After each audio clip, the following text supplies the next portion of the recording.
এই বৃষ্টি আর অন্ধকারে আবার মাছ ধরতে যেতে হবে নিকো। নদী ফুইলে আসে, কিছু হইলে আমি কি করুম?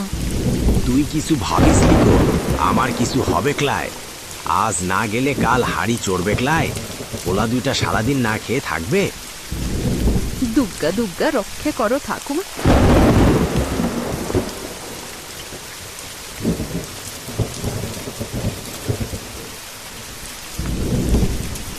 ঝম করে বৃষ্টি পড়ছে, আকাশ কালো, বিদ্যুৎ মাঝে মাঝে চমকাচ্ছে।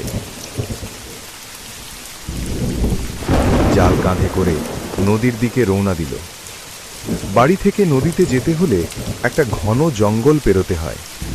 বউ সুধা বলেছিল, আজ যেও না, নদী আর জঙ্গল দুটোই ভালো না। কিন্তু মদন শোনেনি। জঙ্গলের ভেতরে ঢুকতেই বাতাস হঠাৎ ঠান্ডা হয়ে গেল। পাতা নড়ছে কিন্তু বাতাস নেই। মদন থেমে গেল। ঠিক তখনই পেছন থেকে ভেসে এলো একটা পরিচিত আওয়াজ। মদন, এই মদন, আয় আয়। মদনের বুক ধক করে উঠল। এই আওয়াজ! সে জোরে বলল, কেডা রাখোস আমারে? আমার বউ আমাকে বারণ করেছিল, আমি শুনি। মদনের বুক ধক করে উঠল। এই আওয়াজ নদীতে শোনা গিয়েছিল। সে জোরে বলল। কেউ উত্তর দিল না, শুধু ঝরঝর করে বৃষ্টির শব্দ।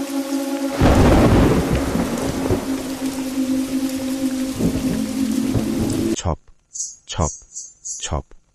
মদন থেমে দাঁড়ালো, পেছনে তাকালো, কেউ নেই। ঠিক তখন গাছের ফাঁক থেকে ফিসফিস শব্দ। মদনের হাত থেকে জাল পড়ে গেল। হঠাৎ সে দেখল একটা ভেজা শাড়ি পরা ছায়ামূর্তি, চুল মুখ ঢেকে আছে, পা মাটিতে ছুঁয়েও নেই। আর কিছু মনে নেই মদনের। জঙ্গলের রাস্তায় অজ্ঞান হয়ে পড়ল। আমি এখানে কি করে আইলাম রে বউ? কাল রাইতে তোমার দেরি হইছে দেইখা আমি রতন কাকারে লিয়ে জঙ্গলের দিকে খুঁজে দেখি। দেখলুম তুমি জঙ্গলের রাস্তাতেই অজ্ঞান হইয়া শুইয়া আসো। বউ, তোর কথাটুকু না শুনে বড়ই ভুল করেছি।